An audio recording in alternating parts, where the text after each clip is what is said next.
दोस्तों, आप चाहे किसी भी क्लास में चले जाओ, आपको हर क्लास में सिर्फ 4 से 5 टॉपर्स मिलेंगे और बाकी एवरेज या बिलो एवरेज स्टूडेंट मिलेंगे। पर क्या आपने कभी सोचा है कि आखिर टॉपर को एवरेज स्टूडेंट से क्या चीज खास बनाती है और आखिर उनके मार्क्स हमेशा सबसे ज्यादा कैसे आ जाते हैं? अब आप बोलोगे कि यार टॉपर तो हमेशा ज्यादा पढ़ते होंगे ना, या उन्हें कुछ ऐसी ट्रिक्स पता होंगी जो शायद एवरेज स्टूडेंट को नहीं पता हो। तो ऐसा कुछ भी नहीं है, बल्कि इसके पीछे एक बहुत सिंपल सा रीजन है और वो ये है कि टॉपर्स वो कॉमन मिस्टेक कभी नहीं करते जो एवरेज स्टूडेंट करते हैं। और आज की इस वीडियो में मैं आपको ऐसी ही 5 मिस्टेक्स के बारे में बताऊंगा जिनकी वजह से एक एवरेज स्टूडेंट मेहनत करने के बाद भी हमेशा एवरेज स्टूडेंट ही रह जाता है और कभी टॉपर नहीं बन पाता। तो दोस्तों, आज फिर एक जबरदस्त वैल्यू ऐड करेंगे आपकी लाइफ में। So let's begin. Number 5, wrong approaches. दोस्तों, आपके घर या पड़ोस में भी एक ऐसे शख्स का बेटा तो जरूर होगा जिसका एग्जाम्पल आपके पेरेंट्स हमेशा आपको देते होंगे और बोलते होंगे, जरा कुछ इस शख्स के बेटे से सीखो, कैसे वो दिन भर पढ़ता रहता है। और ऐसा वो इसलिए कहते हैं क्योंकि उनके अकॉर्डिंग आप जितना ज्यादा पढ़ाई करोगे, आपके मार्क्स उतने ही ज्यादा अच्छे आएंगे और आप उतने ही होशियार भी माने जाओगे। और यही रीजन है कि ज्यादातर लोग 10 घंटे पढ़ने वाले स्टूडेंट को 4 घंटे पढ़ने वाले स्टूडेंट के कंपैरिजन में ज्यादा हार्ड वर्किंग मानते हैं, फिर चाहे दोनों स्टूडेंट्स के मार्क्स लगभग सेम ही क्यों ना आए हों। नो डाउट ज्यादा घंटे पढ़ने से आपके ज्यादा मार्क्स आ जाएंगे, पर क्या ये अप्रोच सबसे बेस्ट अप्रोच है? बिल्कुल नहीं। अगर आपको सच में ए ग्रेड स्टूडेंट बनना है ना, तो इसके लिए सबसे पहले आपको एक सही स्टडी अप्रोच चूज करनी होगी। अब ये सही स्टडी अप्रोच क्या होती है? तो एक सही स्टडी अप्रोच होती है जिसमें आप कम टाइम में ज्यादा चीजें लर्न कर सको। मीन जितनी चीजें आप 10 घंटे में पढ़ रहे थे, उसी सेम चीज को आपको पढ़ने में 4 से 5 घंटे लगने चाहिए। और इसी टेक्निक को ही हम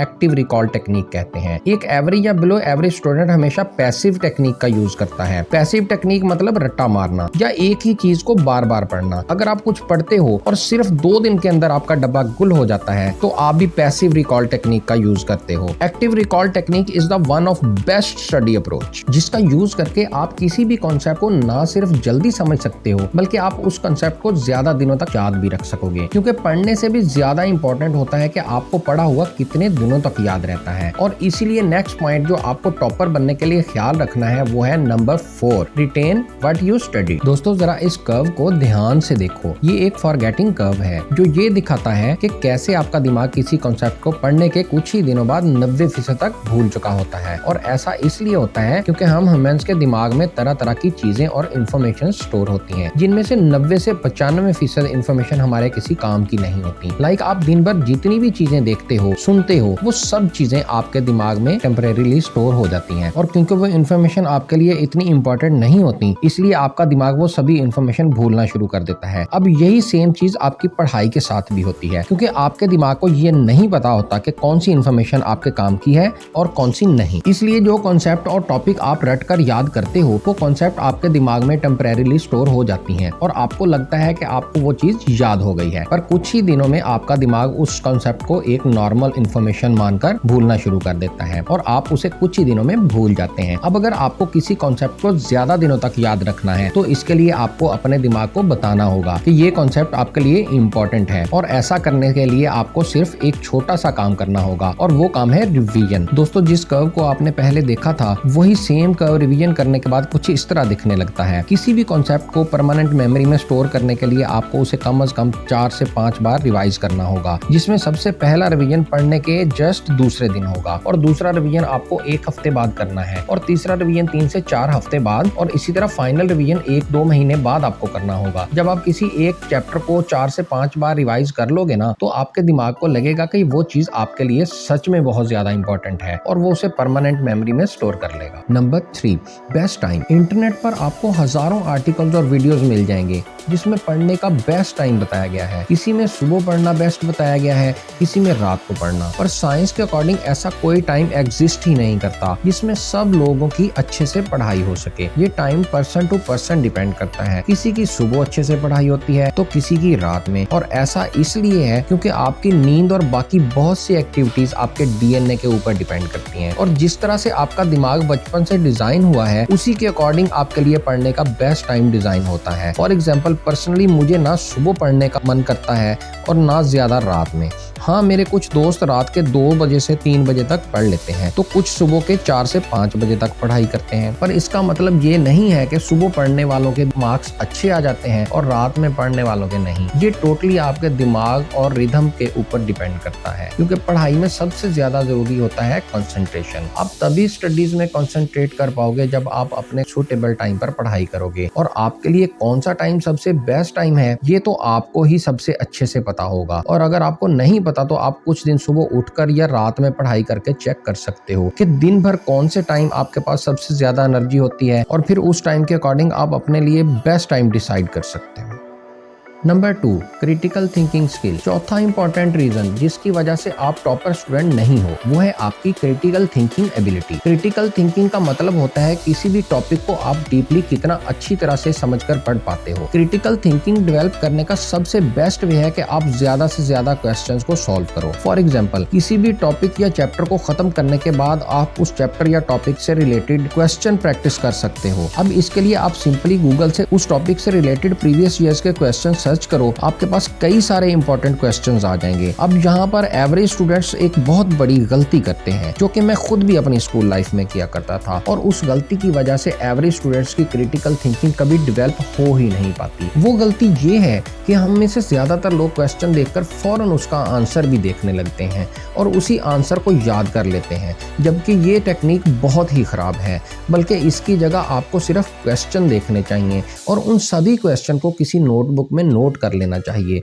और उसके बाद उन सभी क्वेश्चंस के आंसर खुद से लिखने की कोशिश करनी चाहिए। अब भले ही आपसे क्वेश्चन बनते हो या ना बनते हो, पर आपको सभी क्वेश्चन कम से कम खुद से ट्राई तो करने ही चाहिए। आपको ये सोचना है कि आप एक एग्जाम हॉल में बैठे हो और आपको सारे क्वेश्चन अटेम्प्ट करने हैं, और ये सोचकर आप सारे क्वेश्चन बिना किसी की हेल्प लिए सॉल्व करिए। और जब आपके सारे आंसर कंप्लीट हो जाएं, तो फिर आप फाइनली अपना आंसर चेक करिए। मानता हूं कि ये थोड़ा लंबा प्रोसेस तो है, पर इस टेक्निक से आपकी क्रिटिकल थिंकिंग एबिलिटी जो डेवलप होगी वो लाजवाब होगी, क्योंकि इस टेक्निक में आपके दिमाग को खुद से मेहनत करनी पड़ी। वहीं जब आप डायरेक्ट आंसर देख लेते हो तो आपके दिमाग को उस आंसर के बारे में सोचने की मेहनत करने की जरूरत ही नहीं पड़ती, जिसकी वजह से आपकी क्रिटिकल थिंकिंग डेवलप ही नहीं हो पाती। अब यही क्रिटिकल थिंक आपके एग्जाम में आपके सबसे ज्यादा काम आएगी, क्योंकि एग्जाम में ऐसे बहुत से क्वेश्चन होते हैं जो आपने पढ़े ही नहीं होते, और इन्हें आप तभी लिख पाओगे जब आपके पास क्रिटिकल थिंकिंग एबिलिटी हो। नंबर 1,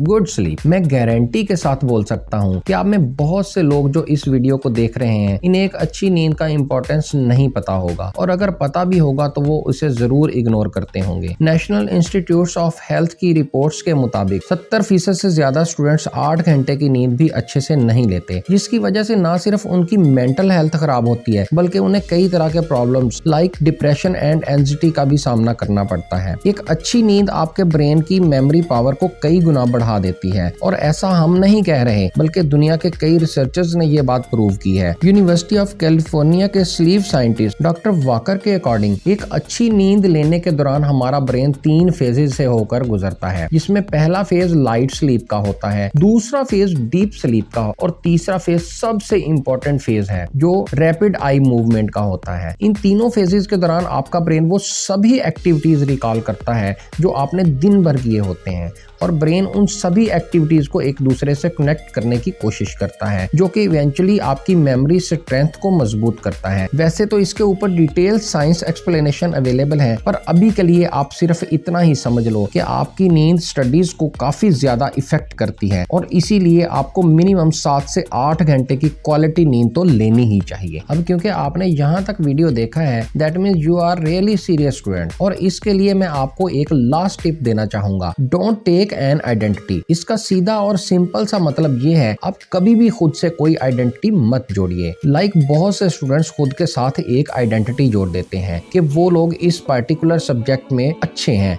और इस सब्जेक्ट में वीक। फॉर एग्जाम्पल, अगर आप खुद के साथ ये आइडेंटिटी जोड़ देते हो कि आपको मैथ्स बिल्कुल समझ नहीं आती है और आप कभी भी मैथ्स में अच्छे मार्क्स स्कोर ही नहीं कर पाओगे, तो इसकी वजह से आप मैथ्स करने बैठोगे ना, तो आप यही सोचने लगोगे आखिर आप तो मैथ में वीक हो, तो इस पर मेहनत करने का मतलब ही क्या हुआ। और ये सोचकर आप अपना 100% कभी भी नहीं दे पाओगे और जल्द ही क्विट कर दोगे। यही वजह है कि आपको कभी भी खुद से किसी तरह की आइडेंटिटी नहीं जोड़नी चाहिए, फिर चाहे वो आइडेंटिटी अच्छी हो या बुरी। तो अगर आपको इस वीडियो में बताई गई इन्फॉर्मेशन काम की लगी तो बराए मेहरबानी वीडियो को लाइक जरूर कर देना और ऐसी ही गजब की वीडियोस देखने के लिए हमारे चैनल को सब्सक्राइब करके बेल आइकन दबाना मत भूलना। मैं मिलता हूँ आपसे अगली वीडियो में, तब तक के लिए take care, love you all and all the best.